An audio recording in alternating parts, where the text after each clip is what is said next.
Okay, remember that they're changing my voice. We are at, I believe this is Roble Park in Gilroy on Wren Avenue. And I just want to briefly talk about the difficulties of making videos in public and in my exact shoes, and also Matthew 7:12 and Isaiah 28:17. So Matthew 7:12, it says, "Do to others as you would have them do to you." A lot of people don't understand this. If you look at it in terms of the psychological constructs, you'll miss what it's saying. We have to look at Isaiah 28:17 to understand what it's saying. Isaiah 28:17 makes it clear that you're supposed to make righteousness and justice the measuring line and plume line for everything. In all that you do, be righteous and be just. And that includes the translation of Matthew 7:12. So you have to do the right thing. And you have to understand why to do the right thing. Why aren't most people doing the right thing?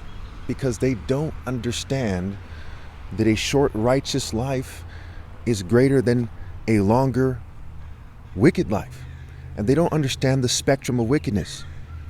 Everybody outside the divine order is living a wicked life. In many ways, this is one of the most awkward things to talk about, right? You imagine this park was full of people and I was speaking loud and they're hearing what I'm saying. And I say everyone who isn't obeying God through me is living a wicked life. Okay? And they're building families not worth having. That's awkward, right? The truth hurts. The word hurt is even scrambled in the word truth. Narrow is the way to life and few find it. And broad is the way to destruction, and many find it. That's in Matthew 7, I believe it is, as well. So it's connected to it in a very obvious way, in that it's in the same chapter. True and false prophets, true and false disciples. Same chapter. You know them by their fruit. The fruit of living in reality. The fruit of being morally precise. If you're confused about what to do, you try to figure out how to pinpoint exactly what to do, right? So you say, okay, universal, pinpointed moral precision.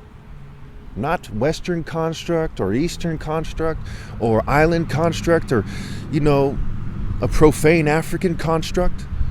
But what came to Africa when God made man in his image? A universal truth. A Royal African Falcon martial arts truth, when they nailed it like a falcon masterfully striking its prey, diving at 242 miles an hour. If it hits the smaller bird directly on, the falcon will die, moving that fast and hitting it directly on, so it just wings it masterfully. So you have to pinpoint it. Surgical strikes. It's greater than brute force. Compare that to a boar or a hippo or a jackal attacking its prey in a very kind of sloppy manner compared to the falcon. So it's not a jackal order, it's not a boar order, it's not a lion order per se, because a lion doesn't move as masterfully, right? God's speed, light speed, the sun, the falcon flying high close to the sun. When you look at this universally, would you say, hey, he's saying that because he's African, or he's saying that because he resembles the first pharaoh of Egypt on the Narmer palette? Or would you say that's universally true and he's right to commit to that universal truth? So here in public, as God is watching, I ask you all to commit to that universal truth and to give me my rightful place, and let's stand for what's right together.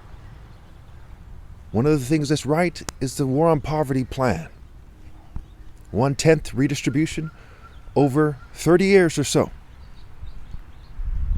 Affordable wealth taxes, they still be rich, the poor would still be poor. It's a step in the right direction. And a lot of their wealth is in assets, so it considers that as well. But first and foremost, to honor God, one must honor the Son, the Christos, the anointed, the top martial artist ever possible, the one God set apart for you to lead. The parable of the ten is the most important parable. Last of all, he sent his Son. They will respect him, he said. Why? because I'm the Lion of Judah, I'm the Falcon King, I'm the King of Kings, because it doesn't make sense to not respect me, because the image of God is in me.